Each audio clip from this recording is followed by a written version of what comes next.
Since gusto ko maaliwalas yung pananim natin, yan. So inalis ko yung side net muna kasi summer. Yung net na yun ay ayun, yung side net to prevent pest na ma-damage yung lettuce natin. So yan, ito lang, hydroponics. Ang tawag dito ay NFT, kung saan dadalo yung tubig dyan, siya na mismo magdidilig. Ayan. So kaya ganito yung tsura niyan ngayon, summer.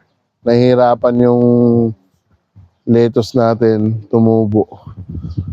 Yan, so ito lang. Dalawa. So doon walang tanim kasi nagpupunla pa kami. Nililipat pa lang namin. Bali po sir, ilang days po bago ma-harvest po yun? From seeds, 45 days. 45 days from seeds.